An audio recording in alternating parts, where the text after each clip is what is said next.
Beralih ke informasi lainnya pemirsa, teka-teki pagar laut ilegal yang ditemukan di perairan Tangerang dan Bekasi masih menyisakan misteri. Pihak Kementerian Kelautan dan Perikanan bahkan hingga kini masih belum rilis dalang dibalik pembangunan pagar yang menggelontarkan dana fantasi tersebut.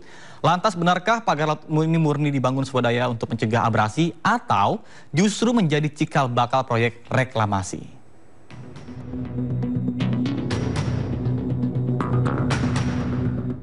Belum tuntas pengungkapan dalam pemasangan pagar laut sepanjang 30 km di perairan Tangerang, Banten, kini muncul pagar serupa di kawasan Laut Tarumajaya, Bekasi, Jawa Barat. Keberadaan pagar laut tersebut dikeluhkan para nelayan sekitar. Para nelayan mengaku hampir kehilangan mata pencaharian lantaran menurunnya tangkapan ikan secara signifikan sejak pagar laut dibangun 6 bulan lalu. Ini area lahan mata pencaharian nelayan pesisir utara Bekasi, khususnya Tarumajaya. Dan ini sudah sangat jauh, tadi kita sudah menempuh jarak beberapa kilo ke tengah sini. Dan itu ternyata masih jauh. Masih ada, masih di baru-baru itu di tengah sana. Dan ini sangat merugikan nelayan yang ada di Tarumajaya khususnya dan Bebelan yang ada di utara Bekasi. Karena ya mereka sudah kesulitan. Sementara itu pihak UPDT Pelabuhan Perikanan Muara Ciasem Dinas Kelautan dan Perikanan Provinsi Jawa Barat membantah pagar bambu yang terbentang 2 km di Laut Tarumajaya merupakan pagar misterius. Dijelaskan, pagar bambu tersebut merupakan pagar kerjasama Dinas Kelautan dan Perikanan Provinsi Jawa Barat dengan pihak swasta. Pagar dibangun sebagai pembatas wilayah antara dua perusahaan swasta sekaligus sebagai alur pelabuhan yang rencananya akan dibangun.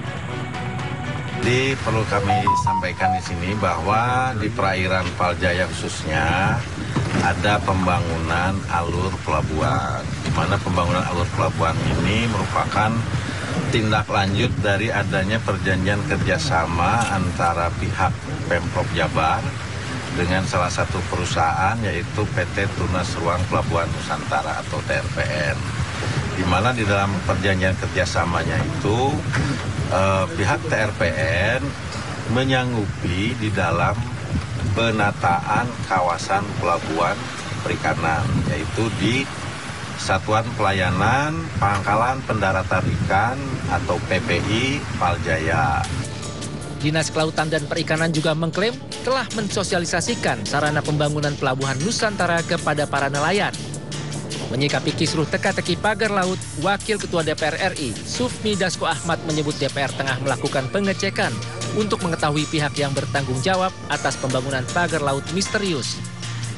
Nah, kita sudah minta komisi teknis sekarang justru mengecek siapa pihak yang bertanggung jawab. Karena ini kan ada banyak pihak yang mengaku bertanggung jawab. Itu ada nelayan, ada kemudian kelompok masyarakat.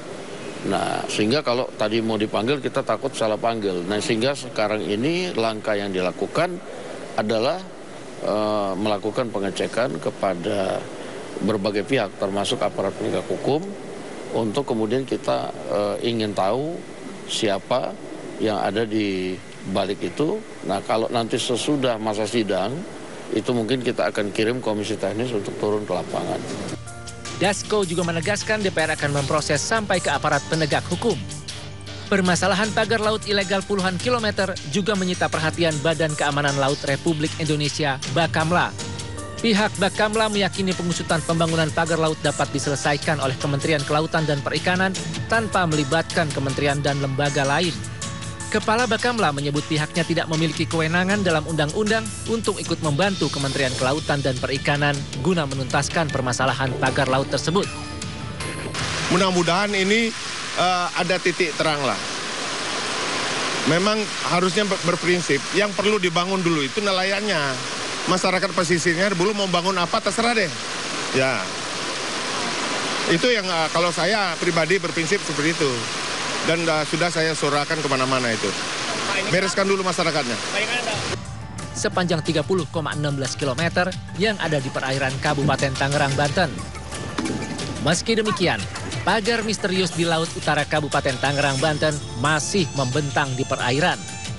Para nelayan menganggap keberadaan pagar laut mengganggu proses pencarian ikan. Mereka mengancam akan membongkar paksa pagar laut jika pemerintah tidak segera melakukan pembongkaran. Nah, kalau memang tidak ada tindakan, ya mungkin ya kami wajib turun tangan ya. Para nelayan akan bertindak sendiri. Kami berharap kepada instansi terkait atau dari Kementerian KKP agar segera ya menyikapinya, jangan sampai berlarut-larut. Pengusutan dalang pagar laut misterius ini tengah didalami Kementerian Kelautan dan Perikanan. Diharapkan tidak ada kambing hitam dalam pengungkapan dalang pembangunan pagar laut yang diprediksi menggelontorkan dana fantastis.